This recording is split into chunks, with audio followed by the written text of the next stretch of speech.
معمولی معمولی بات ہو رہی ہے اور فوراً اپنی زبان پر طلاق کے لفظ بولے آتے ہیں، لڑائی جھگڑا کی نوبت آ جاتی ہے اور فوراً تینوں طلاق دے دیتی ہے۔ میری بیوی نے مجھے گالی دے دی اور میں غصہ پر قابو نہیں پایا اور فوراً اپنی بیوی کو طلاق دے دی۔ فون نہیں ریسیو کی، فون نہیں اٹھائی، بس فون نہیں اٹھائی، اسی بات پر طلاق دے دی۔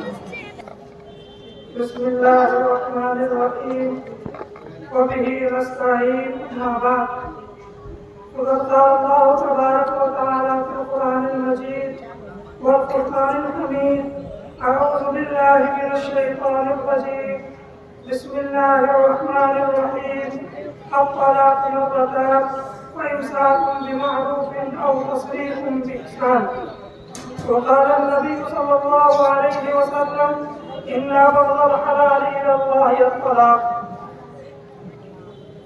میرے محترم بزرگوں اور اسٹیج پر جلوہ افروز علماء کرام اور اقدامہ سے تشریف لائے ہوئے مہمانان مکرم اور عزیز بچوں، ابھی آپ کے سامنے صدر صاحب کہہ رہے تھے کہ یہ پروگرام اس کی جو نوعیت ہے وہ دو طرح کی ہے۔ آپ بہت دیر سے اپنے بچوں کے جو خطابات تھے، نعتیہ اشعار تھے، اس کو سماعت فرما رہے تھے۔ اس کے ساتھ ساتھ ایک مہینہ قبل ہی آپ کو پتہ بھی چلا تھا جب آپ کے درمیان امارت شریعہ کے دو مبلغین حضرت مولانا ارشاد صاحب اور حضرت مولانا نوشاد صاحب تشریف لے گئے تھے اور آپ سے کہا تھا کہ آپ کے درمیان علماء کرام تشریف لائیں گے۔ آپ کو یہ بات معلوم ہونی چاہیے کہ حضرت امیر شریعت کی یہ فکر ہوتی ہے، خصوصاً جو چار ریاستیں ہیں، بہار، اڑیسہ، جھارکھنڈ اور مغربی بنگال، ان چاروں ریاستوں میں 2 سال 3 سال 4 سال کے ہمارے معاشرے میں، ہمارے سماج میں جو خرافات ہیں، جو برائیاں جنم لے رہی ہیں، ان برائیاں کو کیسے ختم کی جائے، ان پریشانی، ان دقتوں سے کیسے ہمارا سماج اچھا ہو جائے، انہی فکر کو لے کر حضرت امیر شریعت کی ہدایت کے مطابق امارت شریعت اور اکابرین ہمارے درمیان آتے ہیں۔ اور اسی کو مد نظر رکھتے ہوئے ابھی ہمارے علاقے میں بھی امارت شریعت کا ایک موقع آیا ہے جس کی قیادت حضرت مولانا احمد حسین قاسمی مدنی فرما رہے۔ ابھی مجھ سے قبل قاضی نعمت اللہ عباس صاحب نے جو ہمارے سماج اور معاشرے میں جو گندگی اور برائی پھیلی ہوئی ہے، انہی میں سے ایک کا تذکرہ کر رہے تھے کہ ہمارے درمیان، ہمارے معاشرے میں وراثت کے تعلق سے کتنی لاپرواہی برتی جا رہی ہے۔ اور میں جو آپ کے سامنے آیا ہوں، میں بھی ایک بیماری کو آپ کے سامنے بیان کرنے آیا ہوں اور وہ بیماری طلاق ہے۔ ہمارے نوجوان ساتھی اس بیماری میں اس قدر ملوث ہو گئے ہیں کہ معمولی معمولی بات ہو رہی ہے اور فوراً اپنی زبان پر طلاق کے لفظ بولے آتے ہیں۔ یہ نہیں سمجھتے ہیں کہ میں طلاق دے رہا ہوں، اس کا نتیجہ کیا نکلنے والا ہے، اس سے کیا پریشانیاں ہونے والی ہے، اس پر کچھ بھی نہیں دھیان دیتا ہے اور فوراً کچھ انگن ہوا، آپس میں اختلاف ہوا اور فوراً اپنی بیوی کو طلاق دے دیا۔ اور اس نے بھی یہ پہلو سامنے رکھا ہے، جیسا کہ انہوں نے فیشن ہی بنا لیا ہے کہ بیوی اس کے مزاج کے خلاف کوئی بات کرتی ہے، لڑائی جھگڑا کی نوبت آ جاتی ہے اور فوراً تینوں طلاق دے دیتی ہے۔ ابھی اپنے یہاں جو دارالقضا ہے، دارالقضا میں کوئی ہفتہ ایسا نہیں بچتا ہے کہ جس ہفتہ طلاق کا معاملہ نہ آئے۔ ابھی جمعہ جو 2 دن پہلے ابھی گزرا ہے، جمعہ کو میں صبح میں یہاں بیٹھا ہوا تھا اور اپنے قریب کی بھڑیا والوں کا ایک نوجوان، اس کی ماں آتی ہے اور نوجوان کہتا ہے بھائی صاحب ایسا معاملہ ہوا کہ میں حیدرآباد میں بھی تھا، میری بیوی نے مجھے گالی دے دی اور میں غصہ پر قابو نہیں پایا اور فوراً اپنی بیوی کو طلاق دے دی۔ 5-6 دن پہلے کا واقعہ ہے، اپنے یہاں بسنتپور کا معاملہ ہے۔ ایک نوجوان اپنے بچے کو دکان بھیج رہا ہے کہ سامان لے کر جاؤ، ننھا چھوٹا سا بچہ ہے، وہ سامان لانے گیا اور سامان لے کر آیا مگر ایک سامان نہیں दिलाया। बस इतनी बात थी। शौहर ने बीवी से कहा कि क्यों ऐसा हुआ, क्यों ने पूरा सामान लेकर आया? बस इसी बात पर तीनों तलाक दे दी। शौहर जैसे कि बीवी कह रही, छोटी छोटी बातें होती है कि फौरन अपने बीवी को तलाक दे देता है। शौहर बाहर में है, फोन करता है, बीवी घर में है, किसी जरूरत की वजह से काम कर रही, कहीं बाहर गई है, फोन नहीं रिसीव की, फोन नहीं उठाई, बस फोन नहीं उठाई, इसी बात पर तलाक दे दो। इस कदर ये बीमारी हमारे समाज और मुआशरे में फैल गई। इसलिए मेरे नौजवान भाई और दोस्तों, हमें पूरी करने की जरूरत है। आप इस रास्ते पर चल रहे हो, अल्लाह के रसूल ने हमें यह रास्ता नहीं बतलाया है। अल्लाह ने जो हमें शरीयत दी है, अल्लाह के रसूल ने जो हमें तरीका बतलाया है, वो तरीका तो ऐसा है, हम जिस मजहब को मानते हैं, ये मजहब तो ऐसा मजहब है कि हमारे दरमियान जो भी हमें परेशानी हो, चाहे पहले आ चुकी हो या आइंदा आने वाली हो, तमाम मसाइल का हल हमारे यहाँ मौजूद है। अल्लाह ने नस्ल इंसान को बाकी रखने के लिए, मियाँ बीवी एक दूसरे से सुकून हासिल करने के लिए इस निकाह के अमल को जारी किया। मगर जब ये निकाह के मकासद खत्म हो जाए, कम हो जाए, उस वक्त हमें ये मजबूर नहीं किया कि तुम इसी तरह जिंदगी गुजारो, इसी तरह मरते रहो और इसी तरह तुम जिंदगी गुजारते रहो। बल्कि शरीयत ने हमें यह भी इख्तियार दिया है कि अगर तुम्हारी जिंदगी नहीं चल सकती है, तुमको ऐसा लग रहा है कि निकाह मुश्किल है, तो फिर हमारे लिए ये अवसर है, ये मौका है, जब जिंदगी नहीं गुजरेगी तो आप खराब से मामला हल कर लो, अलग हो जाओ।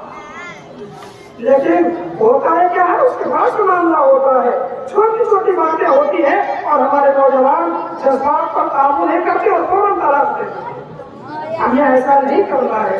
जब भी कोई इख्तिलाफ हो और आपकी बीवी नाफरमानी कर रही हो, तो शरीयत हमें क्या रहनुमाई करती है। जब आप कुरान मुक़द्दस की को पढ़ेंगे, उसको देखेंगे, अल्लाह रब्बुल इज्जत इरशाद फरमाता है, वल्लाती तखाफूना नुशूज़हुन्ना फ़ाइज़ूहुन्ना वहजुरूहुन्ना फ़िल मज़ाजिअ वज़रिबूहुन्ना। इस आयत करीमा में 3 उसूल हमें बताए गए। और फिर जब अगली आयत पढ़ेंगे, उसमें एक उसूल बताया गया है कि अगर आपकी बीवी नाफरमान हो जाए, सरकशी करने लगे, आपकी बात नहीं मान रही है, तो फौरन हमें तलाक नहीं देनी है। बल्कि सबसे पहले हमें काम करना है वो ये कि अपनी बीवी को प्यार से समझाना है, तन्हाई में ले जाकर उसको नरमी के लहजे में समझाना है। मेरे मुहतरमा, आप जो ये कदम उठा रही है, ये जो रास्ते पर चल रही है, ये अल्लाह का रास्ता नहीं है, अल्लाह के रसूल के बताए हुए तरीके नहीं है, ये गलत तरीका है। अगर आप तन्हाई में उसको समझाएंगे, हो सकता है कि अल्लाह रब्बुल इज्जत उसके दिलों में आपकी कई मोहब्बत आ जाए और वो गलत रास्ते पर चल रही है तो उससे बाज आ जाए और वो आपका फरमाबरदार हो जाए। लेकिन आप समझा कर थक गए, उस पर कोई तब्दीली नहीं आई उसके अंदर, तो फिर हमें जो दूसरा उसूल हमें बताया गया है, हमें उस पर अमल करना है। और वो उसूल ये है कि आप अपने बिस्तर को कुछ दिनों के लिए आप अलग कर दें, आप अपने बीवी के पास सोना छोड़ दें। और जो शादीशुदा हज़रात हैं वो जानते हैं कि अल्लाह रब्बुल इज्जत ने मियाँ बीवी के अंदर इस कदर मोहब्बत भी डाली है कि अगर दोनों घर में मौजूद हो तो अलग सोना पसंद करता ही नहीं है। अल्लाह ने मोहब्बत ही ऐसी डाली है। अगर आपकी बीवी नाफरमानी के रास्ते पर चल रही है तो हमें एक दूसरे तरीकों पर अमल करना है। अगर आप ऐसा करेंगे तो बीवी को भी एहसास होगा मुझसे क्या गलती हो गई है, तो मेरा शौहर मेरे साथ ऐसा रवैया कर रहा है, रवैया इख्तियार कर रहा है, तो हमें दूसरे पहलू पर चलना है, उस उसूल पर हमें अमल करना है। लेकिन आपने दोनों उसूल को देख लिया, दोनों बातें अमल कर लिया, मगर कोई तब्दीली नहीं आई आपके बीवी के अंदर, तो फिर हमें तीसरा तरीका अपनाना है, वो ये हल्की सी तंबीह करनी। और तंबीह भी कैसी, रुमाल है, मिसवाक है, उससे तंबीह करनी है।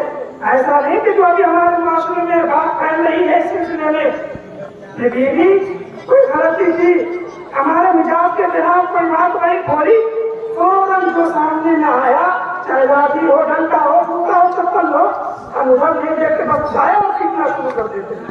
याद रखिए, अगर कोई इस तरह मारता पीटता है तो जायज नहीं है। अगर कोई इस तरह मारता पीटता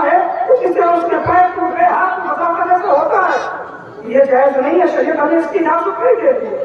हमें तंबीह की इजाजत दी गई है और उसमें भी हमें यह ध्यान रखना है उसके नाजुक आज़ा पर हमें नहीं मारना है, चेहरा वगैरह पर नहीं मारना है। ये तीसरे उसूल है। आपने तीनों उसूल पर अमल कर लिया मगर कोई तब्दीली नहीं आई तो चौथा जो उसूल हमें शरीयत ने बताया है, अल्लाह ने हमें बताया है, वो ये हकम मिन अहलिही व हकम मिन अहलिहा। आप अपने गार्जियन के तरफ से भी एक आदमी को मुतय्यन कर लें, आप अपने अहलिया के खानदान की तरफ से भी एक आदमी को मुतय्यन कर लें और आप उन दोनों के सामने अपनी बात को रखें कि हमारे दरमियान इस छोटी बातें हैं, हमें क्या करना चाहिए, कैसे हमारा मामला हल होगा। अगर उन दो खानदान के जो लोग एक जगह जमा हुए हैं, इकट्ठा हुए हैं, अगर आप दोनों के कहीं वो उनके दिल में हमदर्दी होगी और वो खैरख्वाह होंगे तो अल्लाह रब्बुल इज्जत उन दोनों की मेहनत करने की वजह से कोई रास्ता निकाल देगा और आपकी जिंदगी अच्छी गुजरने लगेगी। लेकिन आपने चारों तरीका अपना लिया, कोई तब्दीली नहीं आई और आपको यह लग रहा है कि आपकी जिंदगी नहीं गुजर सकती है, ऐसी सूरत में आप अपने बीवी को एक तलाक दें। और उसमें भी शरीयत ने इस बात का भी ख्याल रखा है कि तलाक ऐसा नहीं जब चाहे आप तलाक दे दें, बल्कि आप ऐसे पार्टी के अय्याम में अपने बीवी को एक तलाक दें कि जिस पार्टी के अय्याम में आप अपने बीवी के पास न गए और फिर आप छोड़ दें। जब उसकी इज्जत गुजर जाएगी वो भी आजाद हो जाएगी और आप तो पहले से आजाद है, आप भी अपना रास्ता देख लीजिए, वो भी अपना रास्ता देख लेगी और वो अपनी जिंदगी गुजारेगी। लेकिन आप सोच रहे हैं हम मजीद और तलाक दें, तो फिर जब दूसरी पार्टी के अय्याम आए तो उसमें आपको एक तलाक दे दी। मैंने आपके सामने जो कुरान मुक़द्दस की आयत तिलावत की, अब तलाक मर्रतान, कि जिस तलाक में हम अपने बीवी को वापस करने का हमें इख्तियार है वो दो ही तरीके हैं। आपने एक तलाक दी, दो तलाक दी, तो अभी भी आपके पास ये ऑप्शन है कि अगर आपने गलती से तलाक दे दी और आपको एहसास हो गया कि मुझे ऐसा नहीं करना चाहिए, मैंने अपनी बीवी के साथ जुल्म किया है, अभी आपके पास ये ऑप्शन है, ये मौका है कि आप अपनी बीवी को वापस कर सकते हैं। लेकिन जैसे आप उस दायरा को क्रॉस करते हैं और आप तीनों तलाक दे देते हैं, जैसा कि अभी हमारे माशरे में ये बीमारी फैली हुई है कि हमारे नौजवान एक दूसरे से एक आदत से काम चलाते ही नहीं है, तलाक दे दीजिए तो तीनों तलाक दे दिए। अब उसके बाद क्या करते हैं, तीनों तलाक दे दिए, कभी मुफ्ती साहब के पास आते हैं तो कभी इमाम साहब के पास जाते हैं तो कभी अपने गार्जियन के पास जाते हैं और ये कहते हैं हमने कैसे ऐसे गलती कर दी है, हमने कोई रास्ता बताए, वो रोता फिरता रहता है। आपने तो पहले अपने गार्जियन से, अपने उलमा से, अपने इमाम से मशवरा नहीं किया, उनके पास अपनी परेशानी को नहीं रखा कि हमारे साथ ये मुश्किलात है। और जब आप तमाम चीजों को खत्म कर लेते हैं, तमाम दायरा को आप पार कर लेते हैं, उसके बाद आप आते हैं रहनुमाई करने के लिए, तो कहाँ से आपकी रहनुमाई करेंगे। इसलिए मेरे नौजवान भाइयों, अगर कोई वाक़यात आपके सामने हो, कोई परेशानी हो, आप संजीदगी से सोचें, अपने बुजुर्गों से सलाह मशवरा लें और क्या करने को ऐसा कदम उठाएं। अगर आप ऐसा करेंगे तो आपकी जिंदगी अच्छी गुजरेगी। एक तरफ शरीयत ने तो शौहर को तलाक का इख्तियार दिया, लेकिन ऐसा नहीं कि बीवी को ऐसे ही बस पूरे महल बना दिया, छोड़ दिया है कि शौहर जब चाहे जितना चाहे बीवी पर जुल्म करता है। नहीं, ऐसा भी नहीं है। अगर बीवी मजलूम है और शौहर बहुत जुल्म करता है और बीवी को लग रहा है कि उसकी जिंदगी शौहर के साथ नहीं गुजर सकती है, तो शरीयत ने भी उसको दो इख्तियार दिया है कि आप अपने शौहर से अलग हो जाएं और अलग होने का दो रास्ता, एक आप अपने शौहर से खुला ले लें कि मैं आपके साथ नहीं रह सकती हूँ, आप मुझे खुला दे दें। और अगर शौहर खुला पर तैयार नहीं है तो फिर आपके लिए दारुल कज़ा है, आप दारुल कज़ा पहुंचे, वहां से आप इंसाफ लें, वहां से आपकी इंसाफ मिल जाए। ये सब चीजें जो होती हैं, ये वाक़यात होते हो क्यों होते? असल में ये होता है कि हम अपनी जिम्मेदारी को समझते ही नहीं, हमारे ऊपर क्या जिम्मेदारियां हैं। अगर हम शौहर हैं तो शरीयत ने हम पर क्या जिम्मेदारी दी है, बीवी के हम पर क्या हुक्म है। और अगर हमारी बहनें हैं, माएँ हैं, वो ये नहीं समझती है कि शौहर के ताल्लुक से हमारे ऊपर क्या जिम्मेदारी है। اس کو ہمیں غور سے سننا ہے اور اس پر عمل بھی کرنا ہے۔ شوہر پر شریعت نے کیا ذمہ داری دی؟ تو سب سے پہلے جو ذمہ داری ہے وہ یہ اللہ رب العزت نے ارشاد فرمایا وَعَاشِرُوهُنَّ بِالْمَعْرُوفِ کہ آپ کا تعلق آپ کی بیوی کے ساتھ کیسا ہونا چاہیے، آپ کا رہن سہن اپنے اہلیہ کے ساتھ کس طرح ہونا چاہیے۔ اللہ نے کہا اچھائی کے ساتھ ہونا چاہیے۔ اگر آپ اپنے اہلیہ بیوی کے ساتھ رہ رہے ہیں، آپ اپنے اندر نرمی پیدا کریں۔ اگر بیوی سے کوئی غلطی ہو جائے آپ اس کو معاف کر دیجئے، آپ ان کے غلطیوں کو نظر انداز کر دیجئے۔ اگر آپ ایسا کریں گے تو آپ کی بیوی آپ سے محبت کرے گی۔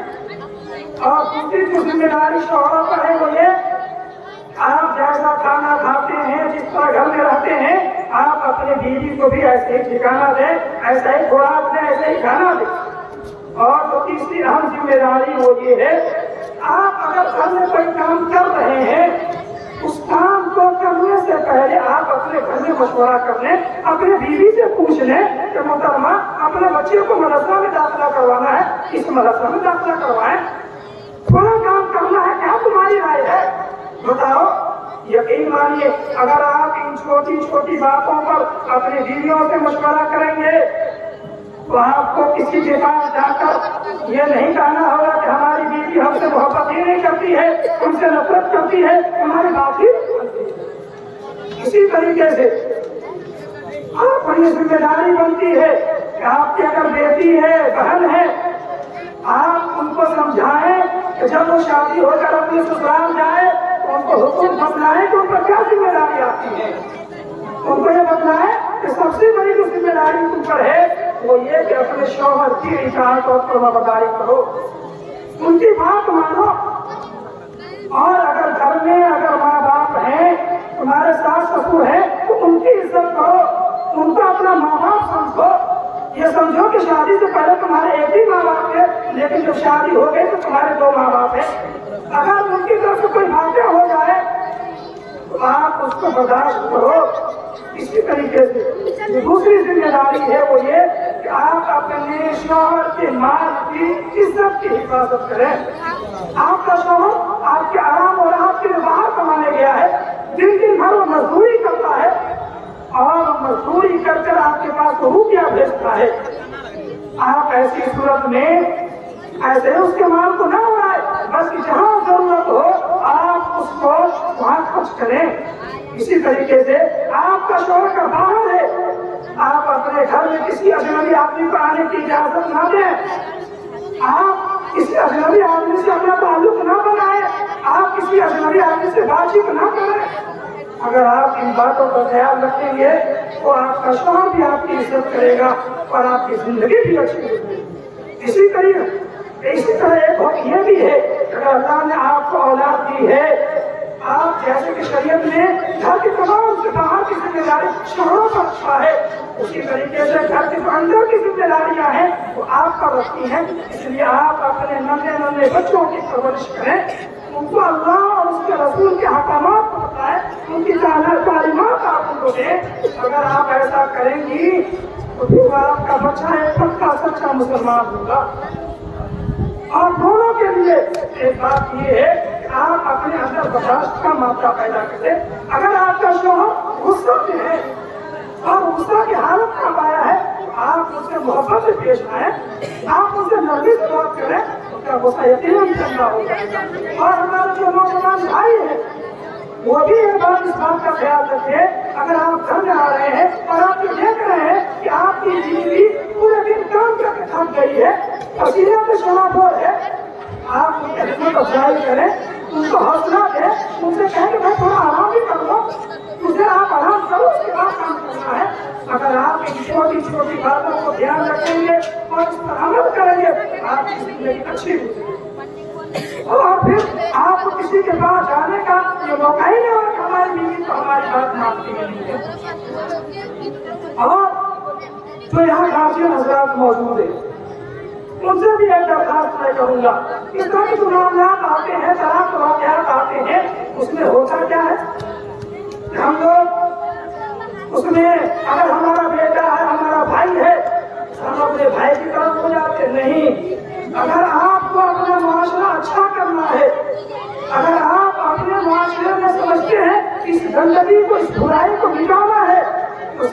लोगों को सब जोड़ कर बैठना होगा, सब लोगों को इकट्ठा होना होगा। अगर हमारा बेटा अगर इस गुनाह में मुलविस है, अगर इस तरह की हरकत करता है, अगर मेरा बेटा है क्यों ना हो, और मेरा भाई क्यों ना हो, उसके खिलाफ हमें एक्शन लेना होगा, उसके खिलाफ हमें सब जोड़ कर बैठना होगा। अगर तमाम जिम्मेदार इस तरह करते हैं, मशवरा करते हैं, और जो नौजवान इस तरह की हरकत करता है, अगर आप सब कदम उठाते हैं और उसको सजा देते हैं, तो फिर क्या होगा? दूसरा नौजवान फिर उसे सबक आपको मालूम होगा। मैंने आपके सामने अभी अल्लाह के नबी की हदीस भी पढ़ी है। अल्लाह के नबी सल्लल्लाहु अलैहि वसल्लम ने इरशाद फरमाया कि जायज चीजों में जो सबसे नापसंदीदा चीज है वो तलाक है। और आपको मालूम होगा कि अगर कोई शौहर बिना वजह अपनी बीवी को तलाक दे देता है तो अल्लाह रब्बुल इज्जत का अर्श हिल जाता है। और हजरत उमर फारूक के जमाने में तो अगर इस तरह के वाक़यात पेश आते, हजरत उमर फारूक उनको बुरा लगाया करते थे। इसलिए हमारे ऊपर भी जिम्मेदारी बनती है कि अगर इस तरह के वाक़यात हमारे माशरे में है, बीमारी में मुब्तला हमारे नौजवान है, तो आप सख्त एक्शन लीजिए। फिर देखिए कैसे बीमारी खत्म नहीं होती है। लेकिन अगर हम और आप एक्शन नहीं लेंगे, हम और आप अगर सर जोड़ कर नहीं बैठेंगे, इस मसला को संजीदगी से नहीं सोचेंगे, तो फिर ये बुराई खत्म नहीं होगी। और हम और आप ये भी जानते हैं अभी का जो माहौल है वो सोशल मीडिया का जमाना है, क्या वहाँ हमारे खिलाफ साजिशें रच रहे हैं। डिबेट बाज़ाब्ता इस बात पर किया जा रहा है कि भाई इस्लाम में औरत के मकाम को देखो, औरत की अहमियत को देखो, किस तरह उनकी इज्जत करते हैं। उनके यहाँ तो औरत की इज्जत ये है कि बस उसको इस्तेमाल किया और उसको भेज दिया पैसों में। क्या ऐसा ही शरीयत ने औरतों का मकाम रखा है? जब आप तारीख पढ़ेंगे, जब आप सीरत का मुताला करेंगे, आपको पता होगा कि अल्लाह के नबी सल्लल्लाहु अलैहि वसल्लम से पहले औरत के साथ किस तरह के जुल्म और ज़्यादती की जाती थी, लेकिन अल्लाह के नबी सल्लल्लाहु अलैहि वसल्लम ने उनको किस मकाम पर पहुंचाया है वो वक्त नहीं कि उसको बयान किया जाए। तो हमारे गाजियों पर यह जिम्मेदारी बनती है, इस तरह के जो वाक़यात आए उस वाक़यात पर हमें सख्ती से कदम उठाना है और उस पर अमल करना है। फिर देखिए कैसे बुराई और कैसे बुराइयाँ खत्म नहीं होती है। और मेरे नौजवान भाइयों, कान खोलकर आप सुन लो, अभी जो मौजूदा हुकूमत है उन्होंने भी इस पर सख्त एक्शन लिया है। और अगर कोई शख्स अपनी बीवी को तलाक दे देता है और बीवी जाकर के केस कर देती है, तो फिर जो इसमें सजा जो मुरतब किया गया वो 3 साल की सजा है, और फिर इसमें जमानत वगैरह भी नहीं है। इसलिए आप जब कदम उठाए, जब कोई हरकत करे तो पहले 10 मरतबा सोचे फिर कोई कदम बढ़ाए। एक तो यह बात थी। और दूसरी और आखिरी बात मुझे यह कहनी है, अल्लाह के नबी सल्लल्लाहु अलैहि वसल्लम को आपने अगर पढ़ा होगा, आपने अगर सीरत का मुताला किया होगा, अल्लाह के नबी सल्लल्लाहु अलैहि वसल्लम ने हर तरह की रहनुमाई की। अल्लाह के नबी सल्लल्लाहु अलैहि वसल्लम की जिंदगी में एक तरह की खुशूसियत भी थी कि अगर दो सहाबा झगड़ रहे हो आपस में, आप उनके झगड़े को खत्म किया करते थे, उनके मामलात को हल किया करते थे। और ये जो सिफात और जो वाक़यात है ये शुरू ज़माने से चलता आ रहा है। फिर सहाबा ने भी इस अमल को किया, फिर खुलफाए राशिदीन और जितने भी हमारे अकाबिरीन गुजरे हैं, जो हमारा गुजरे हैं, तमाम लोगों को उसका अमल किया। मुग़लिया सल्तनत का मुताला करने बाज़ाब्ता उसमें भी दारुल क़ज़ा कहा और फैसला होते थे। लेकिन जब अंग्रेज हम पर आया, मुसल्लत हुआ, फिर ये तमाम चीज़ें खत्म हो गई। फिर 1921 में जब इमारत शरिया का क़याम अमल में आया, तो जिस वक्त इमारत शरिया का क़याम आया, पहले दिन दारुल क़ज़ा का क़याम अमल में आया, ताकि मुसलमानों के जो मसाइल हैं, मुसलमानों के जो झगड़े हैं, वो सरकारी अदालत में न जाए, बल्कि दारुल क़ज़ा में वो अपने मामला को दर्ज करें और वहाँ अपना मामला को दाखिल करवाएं। उसका फायदा क्या होगा? उसका फायदा ये होगा कि अगर आपका मामला दारुल क़ज़ा पहुँचा है, अगर आपके खिलाफ भी अगर फैसला होता है तो भी आपको सवाब मिलेगा। अगर आपके हक में भी फैसला होगा तो गोया कि आप जीत ही गए, लेकिन अगर आपके खिलाफ भी फैसला होता है तो फिर भी आपको सवाब मिलेगा। वजह उसकी आपने अल्लाह और उसके रसूल के हुक्म के मुताबिक अमल किया है। और आप सरकारी अदालत का हाल भी देखते हैं, एक मामला में कितने साल लग जाते हैं, 10 साल, 20 साल, 25 साल, और फिर भी फैसला नहीं होता। एक जो नौजवान बच्ची है, इख्तिलाफ हुआ, मौत पहुंच गई, अभी उसकी उम्र 20 साल है और फैसला आया 40 साल की, उसकी जिंदगी तो बर्बाद हो गई। इसलिए अगर इस तरह के वाकयात कोई हो जाए, कोई इख्तिलाफ हो जाए, हमें सरकारी अदालत का रुख नहीं करना है, वहाँ रुपया भी बर्बाद, जिंदगी भी बर्बाद। इसलिए अगर ऐसे वाकयात हो जाए तो आप अपने मामले को दारुल क़ज़ा भेजें। और अगर तलाक का मामला हो और आपको लग रहा है कि इनकी जिंदगी नहीं गुजर सकती है तो अपने से तलाक भी न दिलवाएं। वजह उसकी ये है कि जो मशवरा और पंचायत की जो शक्ल होती है उसमें उलमा नहीं होती। जब उलमा नहीं होती है तो मसाइल से वाक़िफ़ नहीं होती है और होता क्या पंचायत तलाक दिलवा देती है। ऐसी सूरत में आप सब चीज को घर पर तय कर लें और तलाक या फला की सूरत पर जाए उसको आप सूरत में दारुल क़ज़ा भेजें, ताकि यहाँ अगर वो आते हैं तो यहाँ भी मेहनत उस पर की जाए। और अगर साथ रहने की कोई शक्ल हो तो फिर एक तलाक या फला के जरिए मामला हल किया जाए। और फिर जब भी कोई अगर बात ऐसी हो कि साथ रहने की कोई अगर शक्ल बनती है तो ये मामला बाकी रहे और वो जिंदगी गुजार सकते हो। जो बातें बयान की गई है अल्लाह रब्बुल इज्जत ने उसका अमल करने की तौफीक अता फरमाए।